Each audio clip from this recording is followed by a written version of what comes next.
Okay, so it is time. Here is our interview with Oryad, which is the lovely Moira and Matt. So we had a great chat with them. We discussed a lot of things. We have a lot of laughs. Really love this band. They are so different, but they are so good at what they do. And I really think they're about to break out on the big stage as far as bands go. Yeah, they don't sound like anybody else. Yeah. So here's our conversation with Moira and Matt. So where are you guys geographically? I know you're not together. Like where are you guys set up at? I'm in East Tennessee, Okay. so I'm like 40 minutes west of Asheville, North Carolina. So like right on the border, 2 hours east of Knoxville. Right. Okay. And I'm in Denver, Colorado. Okay. Wow. Gotcha. You run across that more and more these days, like with bands being, even different countries we even have run into. And, they make it work just by, being able to send each other files. It's so great, Yeah, totally. We Yeah. forgot to, whenever we drink seltzer on this show, we usually put duct tape on it and write "fuck off" on it because we're not a sponsor. Because somebody one day was like, "Is that your sponsor?" I'm like, "Oh, for God, Right. no!" And it was like front So and if you know center. any small seltzer companies that are looking for a sponsor, we could use it. Oh, we have another sponsor. That's not our sponsor.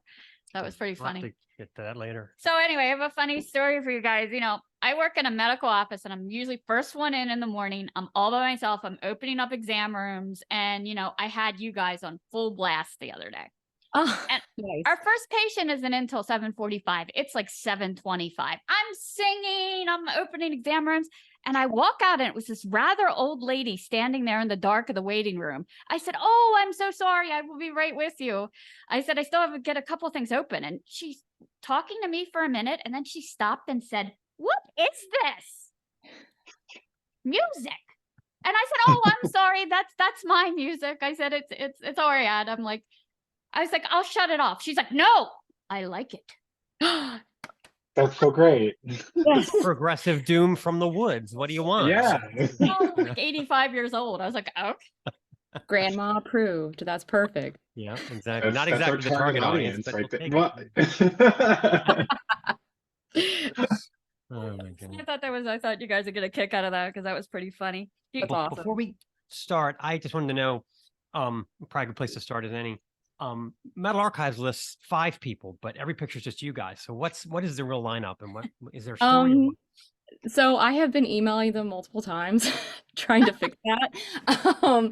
Yeah, because I don't know who it is that originally set it up because years ago I actually saw that someone had taken stills of us from a music video and put our whole profile in there, and I have no idea who this person was. So we were originally a 4-piece band, and we had a different drummer named Kyle. And that was when I think the first little bit of the profile I noticed had appeared, and we were doing some little shows in Denver. And then we had a bit of a switch up, and Matt came on board to do drums, and we were doing some shows in Denver. We did some music videos, and we were working on the EP.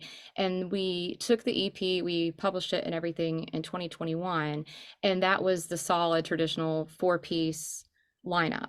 And then things transpired as life happens, and in 2022 I moved back home out here to Tennessee, and we kept the project going. But at the time, just all being the age we are, and life responsibilities and things like that, it kind of became just the two of us. Luca, our guitarist, who's been my friend for years and who was there from the very beginning, he decided to he needed to work on some other projects, and me moving was the perfect time to kind of transition. Just the nature of the band at that time. So when we started working on music videos for this album, we had pictures taken that was just, me and Matt, because, the vibe is a little different now anyway, so we just kind of wanted to redo that whole imagery. So yeah, we have a lot of stuff out there with like former band members and profiles and stuff. And it's not bad. Like, I don't want to erase them at all because they've been like such important integral parts to the project. And Luke is actually playing with us on the upcoming tour. He's coming back to play with us, but they're not current, like official Contributing members. Yeah, So to exactly. speak. Yeah. Yeah, You're not the first we're kind ones of to doing the have us. Spinal Tap thing. You're Well, not I the didn't first ones to tell have that. you. We've had this with some other bands too. They have no idea how to get the wrong information off Metal Archives. Like, who do you contact? You know? Yeah, I've sent in there are some instructions, I think, when you're on the edit tab to, send in the request, and I did that. But I know a lot of things like these wikis are, volunteer based. It's people who are really passionate. Like the other day I was on it and I saw someone had written this really lovely review and it had been posted from a blog, and I was like, "Oh, this is great," and it's a labor of love for people, and in a way it's cool that they're still digging back and they're finding stuff about Luca or about Adam or about Kyle, and I think that's great, but I do know it can be a little confusing. Right. Your request number 6,212. And they're on number Yeah, 3. totally, and I get it. I get what that's like, so So when you go on tour, it would be just the 3 of you that would be the touring group, or more? Well, what we're doing this time is it's the 3 of us as the, core and people who wrote the majority of all of the songs, and we have a guy named Roy jumping on board to do rhythm guitar, so we'll have our double guitar action going on again live. And at the moment we're doing our bass tracks from the album along with all the orchestral stuff I wrote, kind of mixed Right. in for live situations, that Matt is doing all that stuff on his end, so Yeah, so we're we're running backing tracks basically, which is going to be really interesting because we're playing some really small venues, and that's not typically a thing that you see a lot of small bands do at small venues. So I'm excited and nervous to see how it turns out, but it's going to be fun. Yeah, yeah. I mean, people seem to like what we did when we did the venue in Denver last February. Granted, that venue was slightly bigger, but yeah, I used to have a lot of anxiety about, okay, I'm doing something that has an orchestral track, or we're doing something that's very particular. This is not going to be the market for this location. And then, this last year with the move and everything, I thought, you know what, screw it, this is what we're doing and it's going to be weird. And and I think people respond to the authenticity. If you're honestly doing it and you're not doing it as a shtick and you're doing it because it's your stuff, they'll be like, oh, that's cool, that's different. And people, especially at these small venues, they're up for something weird and something different, right? Oh, It's it's cool. hard to travel around with an entire orchestra with you. That gets a Yeah, little I mean, pricey. That too. there's if you ever, it's mind-boggling. There's an old documentary about ELO in the 70s, and Mm. they were actually traveling with like 17 people with violins and violas, and it's just a different time. There was no backing tracks, I guess. Yeah, what a nightmare that must Can have you been. imagine? God, yeah. Yeah. Especially in a small place, it's probably easier to do a mosh pit than an orchestra pit. The viola, the viola, the viola players resent the violin players, and how come Exactly. those guys are getting paid more than we? There's all that. Right. But also like without them doing that kind of stuff, like we probably wouldn't be doing what we're doing. So like Yeah. credit where credit is due, Oh, yeah. Yeah. All Exactly. hail Jeff Lynne. Don't get me started. Whew. Yeah. So I really thought you guys do a great job of combining like the symphonic and the metal. It's kind of really a good equal blending of both. Do you think that you use a formula to make sure it never gets too heavy on each side, or is it just something that you have to have an ear for? Okay, I'll give my quick thoughts on this and you can jump in, Matt. So, when I first started the project years and years ago, I was coming right out of only doing classical music, and I really wanted to do this formula based on Nightwish because that's how I had gotten into metal. And I thought, well, if they hear my voice, this is what they want. So I was trying to give people what they wanted, which was that very traditional kind of staid, this is the orchestra part, this is where the guitar riff comes in, the guitar riff isn't exciting in this part. And we released the EP and I thought, this isn't what I want to do. And like working on songs with Matt and Luca, and they all have experience in doing what they call, was it contemporary American music is what it's called, but it's like jazz and things like that, and having really interesting sensibilities in what would be a cool sound, or revoicing a chord to sound jazzier, or putting in a weird meter shift, and it fit us authentically. So we went in with a new album not saying this is going to be this or that. I said, this is the poem, this is the melody I came up with. Luca's going to create some cool harmonization to it. Then we're going to work out what fits that poetry. And when I started taking orchestration lessons, I basically just wanted to write in a way that complemented when we had a cool riff or there was a vibe to it and it was heavy, you know, and also fitting my own voice of the weird sort of heavy lush harmonies that I like, you know, instead of saying this is going to be symphonic and there's a guitar solo here and this is the part where this happens and there's only blast beats here, you know. It's been more what serves the poetry, and I'll send the roughest ideas to them and they'll be like, here, what about this, or this is what I felt. And usually it's like 1,000 times better than what I was thinking anyway. So that's kind of how it, you know, that's how I see it on my end. I don't know how you feel about that, Matt.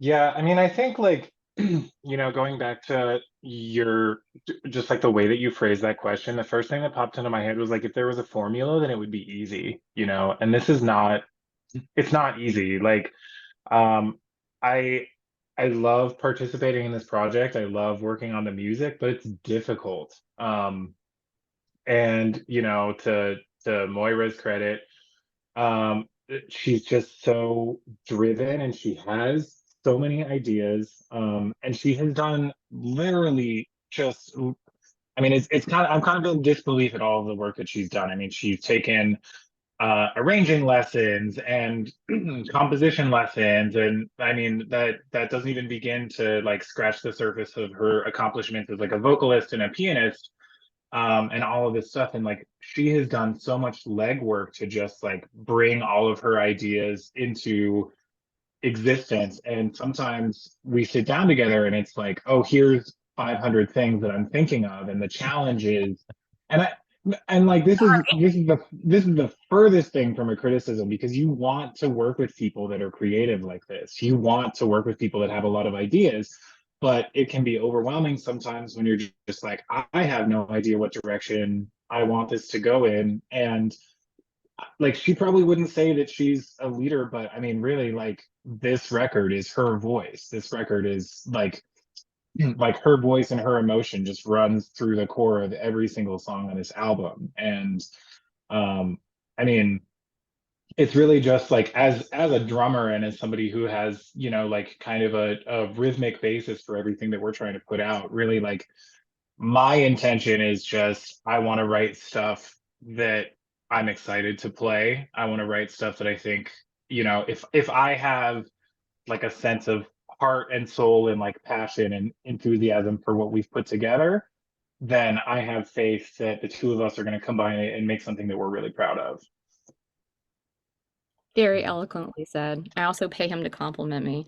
Also true. Not very much, but No, I totally get what you're saying. It's so, because we have the same thing with the show.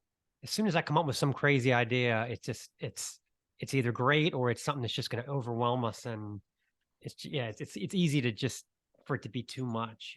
It is. Mhm. Just I needed an editor. to add one thing more and add one thing more and learn this skill and that. But it's good. And I think you guys have pulled it off super well, just incorporating more and more and more and more. I think it works. Yeah, our joke is that whenever I give it a cutesy name, we're doomed that it's going to happen. Once it's got a label, it's like, oh no. I've been trying to do the skit with sock puppets, and I'm scared. It's going to be cool. It's Nice. satanic sock puppet story. Perfect. So I'm at work watching YouTube videos on how to make sock puppets now. I'm just oh my God. Oh my God. Yeah. IT is going to go to HR and be like, is Buddy okay over there? Yeah, I know. HR. There's some stories there. Yeah. So obviously you're a clinically trained soprano, soprano. Right. I can't even talk. So have you ever worked on a project in the past that maybe wasn't yours and it was somebody else's and you like hated it? I hated it. Or thought, oh, this is not good, or I would have done things differently? That's an interesting question. I think what's been really awesome about doing this is it's the first time I've been able to do something that was actually mine. Because and as I explain to people a lot, is that in terms of form and mood and poetry, opera and metal are very similar, but that's kind of where the similarities end, because my entire training is based on doing everybody else's work. you don't get to be the creator, you're the artisan. So classical music is more about being an artisan than a creator. And then when you go into other genres, you get to be the creator. And so it's a very different world. And so you get used to saying, oh, it's a paycheck. I don't really like this, but I'm singing it because I get paid at the end of the gig, right? Or, it's not my favorite thing, but I like to sing. So here it is, here's my pay, here's my paycheck, it's where comes Okay. to. And then you'll have those moments where you're doing a gig and it does feel great and it feels wonderful. But, there have been a few projects I've done, and I mean, I've sung every genre. Someone's like, hey, do you want to sing Eye of the Tiger? Hey, let's do a jazz combo. Hey, you want to do this? Like, I've done it, to do it. And it's great to have experiences. But, there have been a few things where I didn't necessarily agree with the direction or the quality of the direction going on, but I don't want to slam someone for it because, it's their project. We're all in different places. We have different priorities as to how that art should serve the audience, if that makes sense. So I wouldn't necessarily say I really hated something, but there have been times where I've been part of a project and I thought, what if we did this, this would be better. But I also want to respect that it's theirs. It's not my project. I'm here to fill a role. And whatever that role is, I want to do that role well, because that's also kind of the flip side of doing. So there's the two sides of the music life for me, the side that it's all me and all my passion, and then the other side, which is paycheck, right? Or, networking or helping out a friend because you believe in their work too, even if it's not your thing, it's their thing and you're happy for them. So you do it. I have to ask Maura, have you read Frank Zappa's book?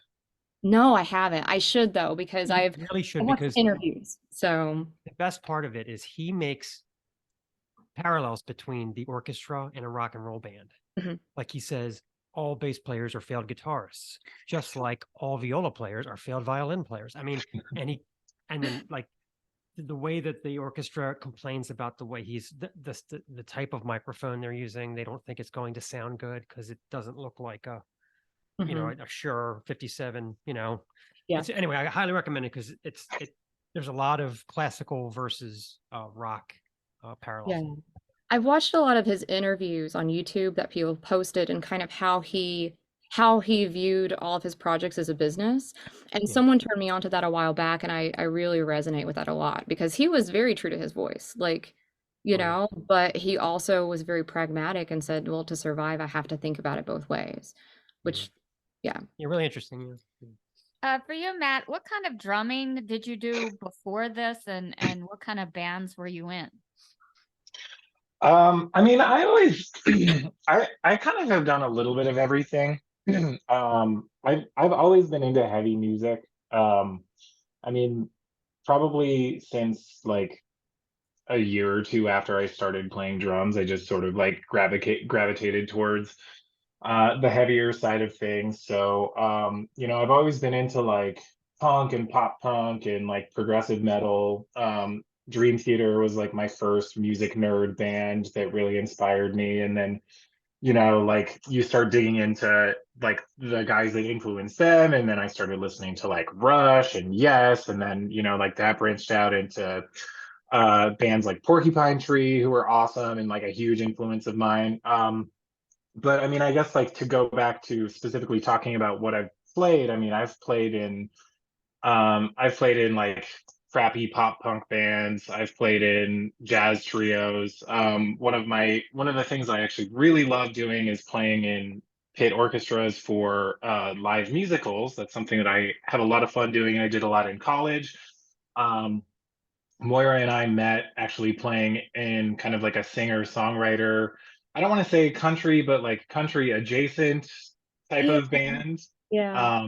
This really fabulously gifted singer-songwriter, Hallie Spoor, who I think is in New York, but was based out of Denver for a little while.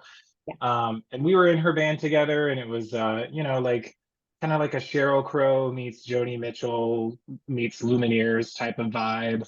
Mhm. So I mean, I've done a little bit of everything, and I think like my heart and soul has always kind of been in like play fast and loud, but I've also dipped my toes in the like in the musical theater world. It's like you're just playing like really quietly under a pillow of sound from the orchestra and from the cast. And so um it's really just like I just loved to perform. Love being in a room with other musicians, and as long as it's something that I'm interested in, even if it's uh just like playing like two beat country brushes in a little dive bar, like I'm into it. If the music's good, then that's all that matters. Yeah. No, I know Yeah. what you mean. I at the height of my like the mid '90s black metal obsession, I was recruited to play Dave Matthews songs for our wedding, and I had to learn almost like all of his big hits, and it was just had to get through it. He may or may Yeah. not have played Slayer a little. Just the song. Yeah. I needed to express myself, Yeah. I mean, I always, like the advice that I got from my teachers and from my like the people who influenced me on a personal level, mentors and whatnot, is like you're never too good for anything. You're never like too good to learn something from whatever a gig or a performance or like a sheet of music has to teach you, right? So like there's always something that you can draw from it. And I think that that's something that's really important to like keep in perspective, especially as like people who are trying to make it in the artistic world, is that there's always value in whatever you're performing and whatever you're trying to work on. Oh Yeah. yeah. The huge skill set you can get from just doing every genre out there is, yeah, I always advocate to people or like young singers or people I talk to is like, yeah, sing every genre, do the thing. You may actually discover you really love it too. And that's why I was going to jump on what Matt said is I can't recommend Hallie enough. She is amazing. Like she's so like if you want to hear like the reincarnation of like Joni Mitchell or like Carly Simon or something. She's so good. She's has a new album coming out. And I've been keeping up with her and keeping in touch with her. But yeah, and that was the thing. I learned how to sing backing harmonies without sheet music. I had to learn how to do it by ear for her band, and I'd never done that before. And it was like such a great skill to learn. And she's just like so awesome to sing for. So yeah. And everyone's like, what? What kind of music? I'm like, yeah. That's great that you're taking classes and things. 'Cause I read a quote from some guitar player when I was young, and I forget who it was, but he said, a lot of guitarists figure they can learn all the theory and then they'll just forget it later and keep the good stuff, except everybody struggles with the forgetting part. Yeah. So what's that like have you ever felt like it's like how do you weave in the academics? Does it ever feel like it's too much theory, or how do you balance? Oh man, I want to hear what Matt has to say about this. Yeah, so I mean, for me in particular, like, you know, I tend to downplay like my contribution a lot because like as a drummer, like I kind of have like a basis in music theory. Like I went to music school, like I can play chords on piano, I can do scales and stuff, and like when I sit down and like try to write for this band, I like kind of know just from an aural point of view, like what sound that I'm trying to convey through like scales and modes and chords and whatever. But I don't have the performance ability to sit down at a piano and be like, oh, I want it to sound like this, that, and whatever. Like I can't just sit down at a piano and play an idea. I have to literally like chicken scratch, chicken peck it out or whatever. um and it's so frustrating sometimes because I sit there and I try to do this stuff and I'm like, come on, like you took jazz theory, you took jazz composition in college, like you should be able to do this. This should be right here. And it's here, but it's not in my fingers. So it's like I have to find another way to kind of like direct that creative energy. So sometimes I'll like try to play an idea behind the drums that kind of has maybe like a melodic arc to it, or like a rhythmic phrasing where it's like, okay, we're like I'm almost like you're writing a sentence or like a paragraph with rhythm, like consequent and antecedent phrases and stuff like that, like stuff that like call and response, whatever. And it Yeah. not everything has to be based in melody or harmony or like chord scale theory or anything like that. And then it's like, if I have a specific idea and I have a mood that I want to convey, it's like, okay, I just communicate, this is what I'm trying to do, and let your performance fingers kind of do the rest of the job. And I think that we kind of have a healthy balance of that too, because the way that, we talk about drums is also kind of the way that I struggle talking to other musicians about melodic ideas and stuff like that, is like, other folks don't know how to describe what they want rhythmically, and it's up to me to interpret that. So there's a lot of interplay and kind of back and forth there, but it's healthy, and it's just part of the process. Yeah, Yeah. I So think it works great in a track like Blood, where you start off, with your classical piano, and then it just kind of descends into these blast beats, and it kind of goes light to darker to darker. Yeah. Guys do that so well. When you do that, does it kind of just happen organically, or is it kind of planned descension? I think it's a little of column A and a little column B, depending on the song, right? Because there have been times, and I was gonna say Matt does that really well, and he's talking about creating an arc in the rhythmic motion that mirrors some sort of melodic motion, which I think is really important, because that's kind of how I view music, instead of the regular, like, oh, here's the, because there's two different ways I think you could look at building a song, and I want to think of it in terms of that phrasing. And so along those lines, I think sometimes that move to a riff is spoken for and how the phrase goes. Or if I already have in mind, like, I tell them, okay, this is going to be dropped, this is going to be really low, this is going to be in C minor, you know, and if the beginning Beethoven sonata is in 3/4 time, but we want it in 4/4, that's going to slow it down, right? And make it feel like really heavy. So then, I would take that, and in Blood in particular, Luca came up with the da da da da da da da da, that little riff thing that's like so ominous sounding. And I think we were able to just kind of build off of that. And a thing Matt does a lot too is, like, I'm speaking for Matt here, is the rhythmic modulation, right? Like, you want to take something and then you build on it, and you either make it faster or slower in order to, like, feed where that melody wants to go. Again, it's song by song, in my opinion, at least. And I don't know if, Luca and Matt, when they were writing those songs with me, if they agree that that's kind of how that Yeah. works. Oh yeah, for sure. You both speak so eloquently about the music. It reminds me of when I was in a band in my heavy band years. I just wanted to be Johnny Thunders with the cigarette hanging out. I wanted to forget everything I learned about music theory. But every once in a while we'd be jamming, and I'd go, "It's a flat 7," and then I go, "Oh, still there somewhere." Yeah. What did you say, Mark? About nothing. Nothing. I didn't say anything. A flat what? A flat one. Yeah, exactly. Yeah. I think you answered my question about, because I had a question about alchemy, because I heard so much jazz in that. Did that come from you, Matt?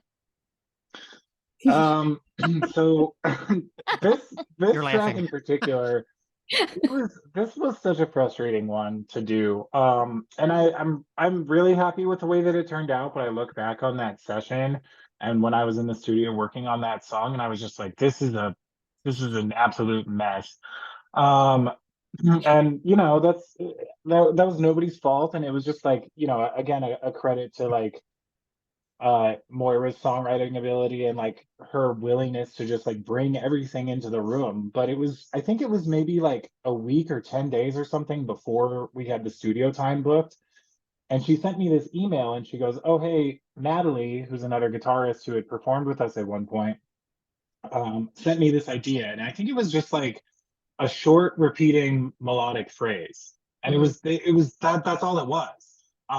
There was no progression, there was no sense of that arc that we're talking about. And she sends this to me and she's like, "Can we make something out of this?" And I'm like, "I don't know, we're going into the studio in 10 days, like, we can try." you know um and she kind of, I think, like, you put some kind of like MIDI rhythm guitar behind it or something. I don't really remember, but Yeah, it was her guitar, actually. So oh, okay. yeah, so the chords and everything, the harmony was very jazzy, but the bass line was moving in Yeah, the words. What's counterpoint. No, like when you flip an inversion, basically, because you're Oh getting yeah, the flash chords. So yeah, now it was like, what if we had the thing not move over it, like the chuggy, sort of like the triplet feel. So that was actually her, but I felt like there was no motion beyond that to make the verses interesting because it was so soulful and jazzy, and that's kind of how the melody came out. So I wrote the little piano interlude after the chuggy guitars, and I was like, "Can you write drums to this?" And it yeah. was I mean, literally improvising at the piano, and I came up with this thing and I sent it. And I was like, well, if this doesn't work, that's fine, but let's just see. I had moved, like half my stuff wasn't unpacked yet. It was just yeah, it was a mess. Like, it was such a mess. I mean, and it turned into such a beautiful mess. But and like we were never in the same room and discussing this song at all. Like it Wow. just was Wow.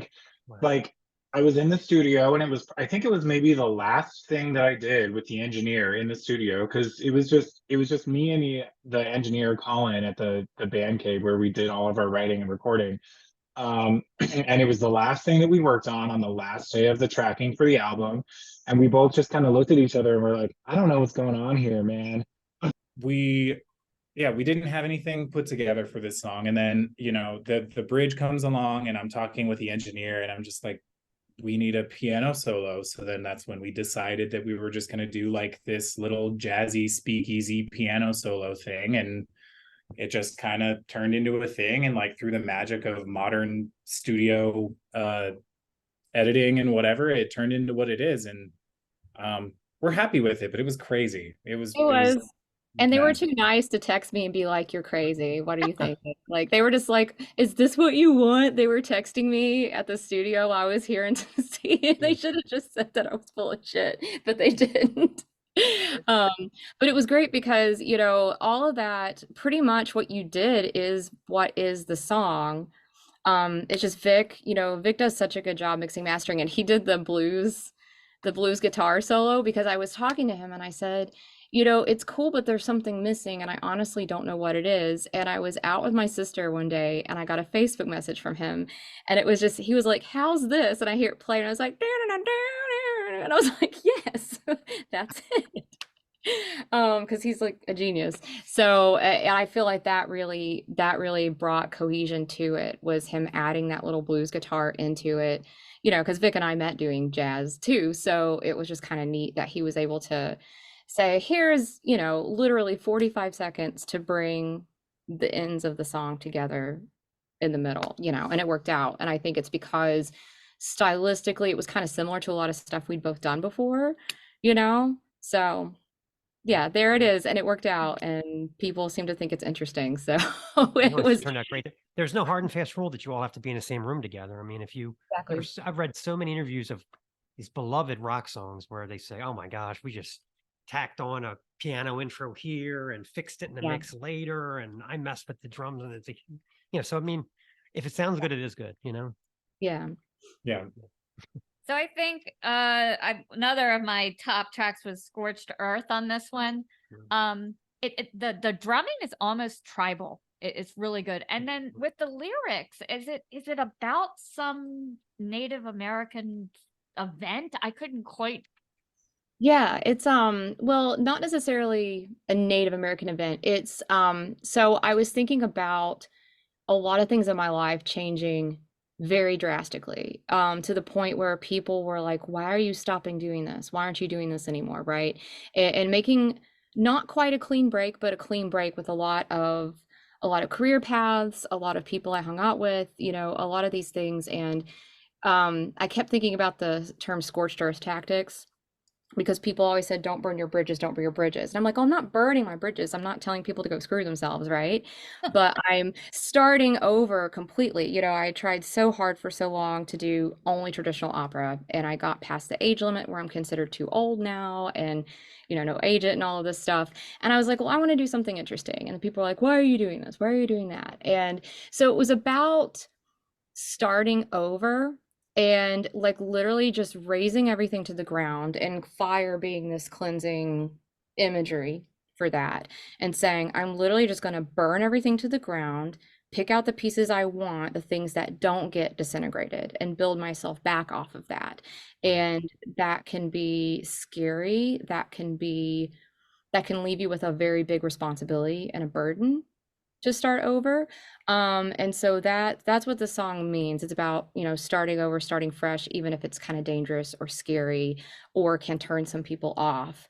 And that's why I wanted it, first in the whole life cycle of the album. And Matt knows I love a good Tom's groove. I love like really tribally sounding things. And, I'm really interested in my Scots Irish heritage and how, bluegrass even came from a lot of that, frame drums and the tribal frame drums and how they're very similar to Persian frame drums. A lot of that feel and that sound coming from an older place. And then that goes into a whole other conversation, my interest in world religions and mythology, and just alluding to something old to say that it's still pertinent now, And so when I gave that idea to Matt, and Luca came up with a really cool riff for it, that's just kind of where that went. Wow. And then your videos are a whole nother piece. Obviously, you're that adds a whole nother visual element to it. But for blood, for gosh sake, Yeah, for blood. Holy smokes. how long were you swiddling that stuff? And then you're like, Oh man. I just pictured like freezing? your mom, your grandmother saying, look where she's become in life. Well, no, the bowl was my mom's punch bowl. And she was like, "What are you using it for?" I'm like, "Nothing." Oh, that's great. That's great. Oh, God. Yeah, they hear me. Well, it's funny you say that. My grandmother, I was really close to her, and so she was a Murphy clan and Western North Carolina, East Tennessee, and we were very, very close. And so when I lost her, it was actually pretty hard, but she was always really, really proud of me and my music. And so I always try to infuse, like, either I'm wearing her jewelry or I'm alluding to something about a place where her family grew up. And so I think she would be pretty proud and think it's awesome. She was into all sorts of things. I think my mom is a little like, what is she doing? What has she become? But, also really glad that I'm doing something musically that I want to. So doing that video was a lot of fun because we used my photographer's bathroom for the bathroom scenes and then my studio here for everything else. But the blood's really disgusting because it's like corn syrup, Hershey syrup, and red food dye. It's so gross, and I had to drink so much of it. You were like whipping it back. I was like, my Yeah, I was like Yeah. trying to make it come out of my mouth. But yeah, I had this idea, and for that song in particular, that's always the idea I had for it. And I was like, this has to be done. So some people come and help me, and I'm like, here's my camera, here's my shot list, this is what I want to do. And so it was really important because it was about, the wedding dress, the spurned lover, having them with you forever through your own kind of perverted communion of sorts. So yeah. Your mom should have been proud. I mean, what are you going to do with a punch bowl in 2023? Post-COVID. I mean, Exactly. this is not the Andy Griffith High School reunion. My own mother was scandalized. She had a yard sale and she had a beautiful crystal punch bowl and all these things. And she said everyone commented on it, but nobody bought it. It's kind of obsolete. Yeah. That's a shame. Ugh. And then the Scorched Earth video, I also thought was very well done. Did you have any dance background? It almost was like modern dance to me. I don't have formal training. I've picked up stuff from working with people on other shows. I've done a few operas that involved choreography. Some of them were choreographed by a contemporary dance group in Denver, actually. And that was actually when we were working on when COVID hit. And so the city shut down on our dress rehearsal. So that opera didn't happen. But we were working with a contemporary dance group to do a lot of the movement. I choreographed a role for an opera I did that toured a little bit.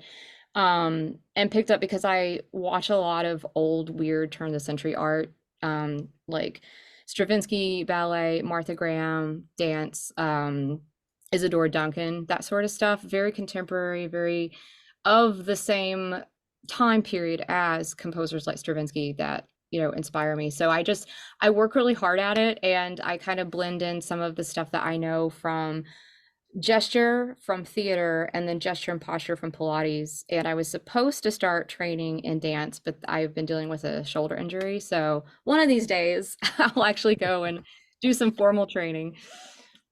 That's awesome. Should we do our game? Yeah, I think it's time. All right, so we play a game. I have 100 random questions in front of me, and you're each going to pick 3 numbers, and that'll correspond to the questions you get. Between 1 and 100. Between 1 and 100. Okay, great. You go first, Matt. All right. 99, 8, and 29. All right.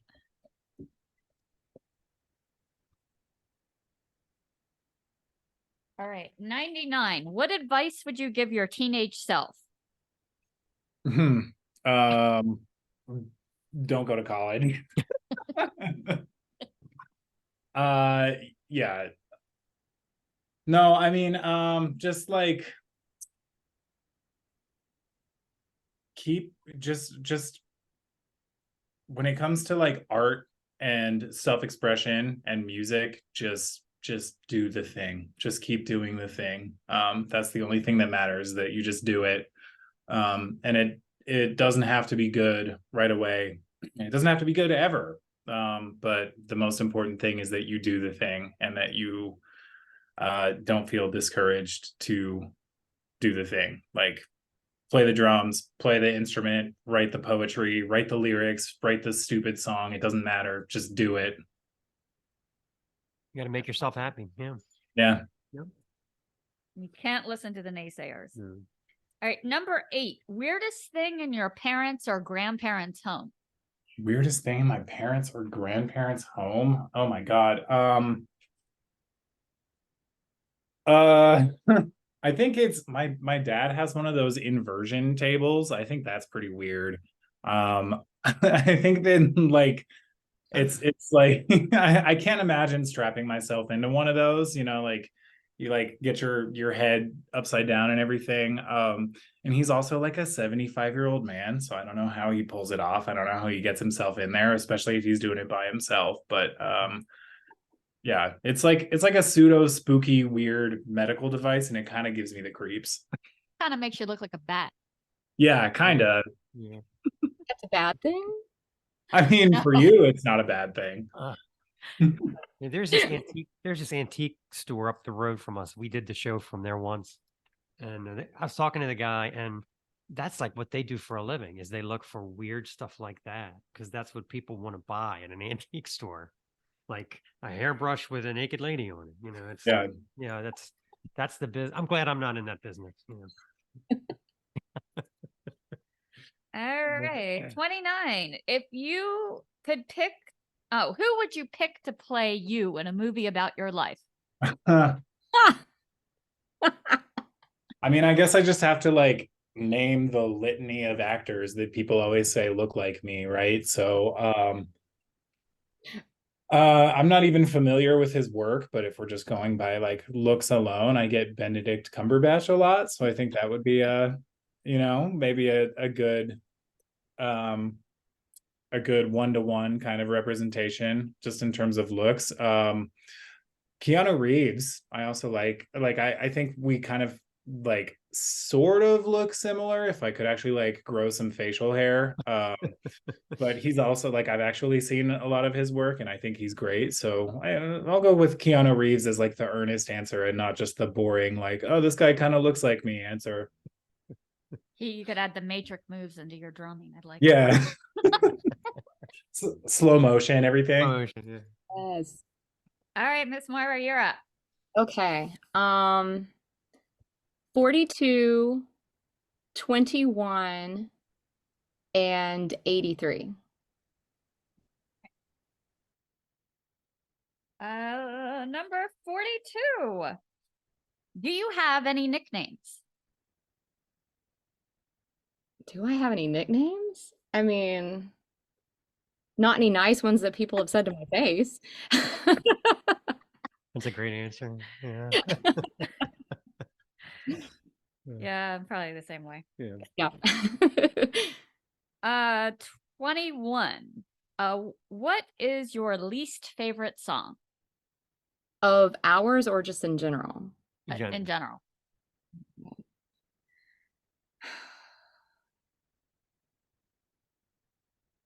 Okay, there's this song, I don't even know what it's called, but it's something about it starts with your nose and something about tickling and toes, and there's like a ukulele playing. Do you know what I'm talking about?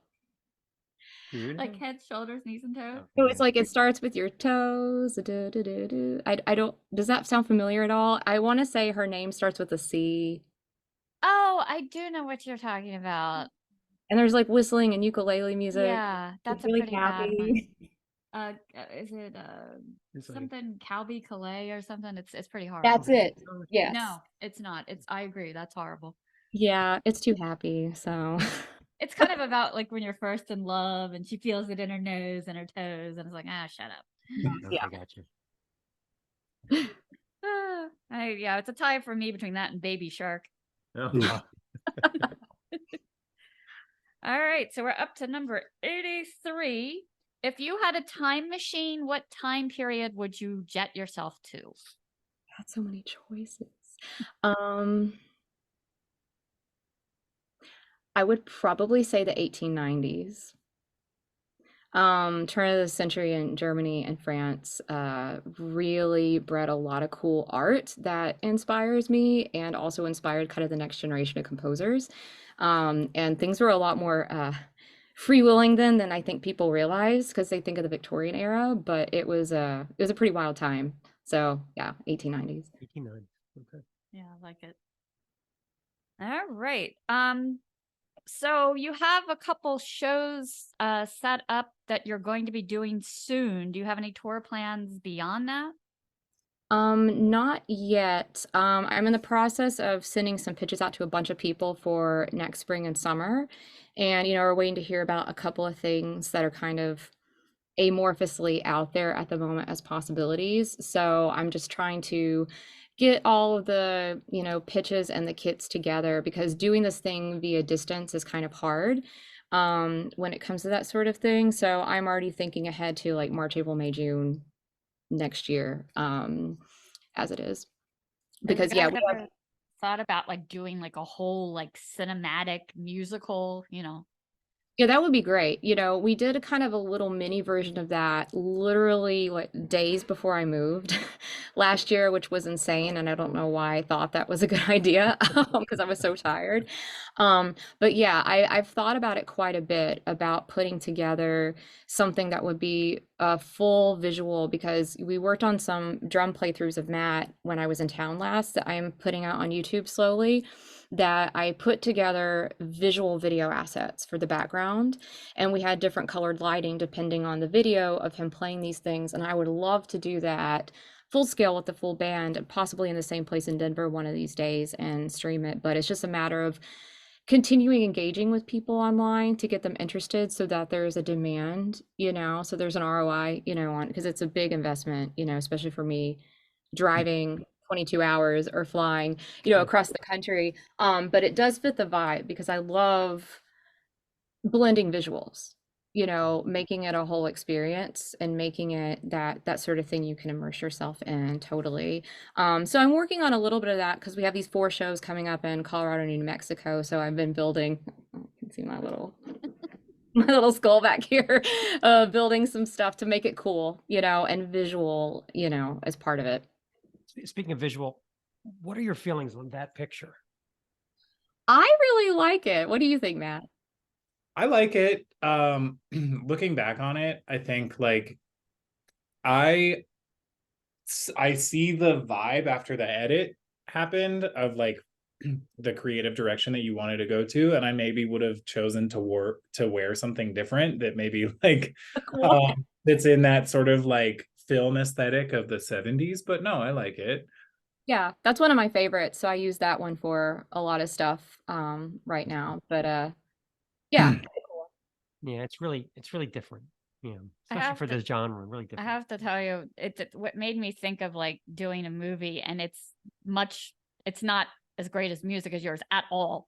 But have you ever seen the genetic rock opera Oh, Repo? No, Oh, I haven't seen it, but I've heard of it. I've heard of it.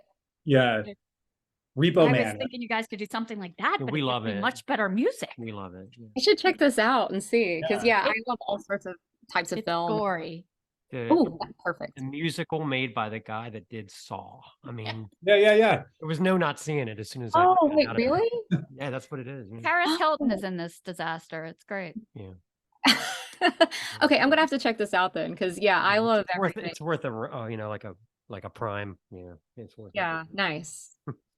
Give you some So you ideas got that, to and then mull you around got with. that, and then you got the Frank Zappa book. So we're giving you all kinds of Okay, assignments. got my homework. So who's the darker of you two as far as Oh, the it's easily gothness? Moira. Easily. It's not even a question. Yeah, people worry about me sometimes. It's so great though, because like I get to see both sides of her, and like we have a shared connection over like our love for our cats, and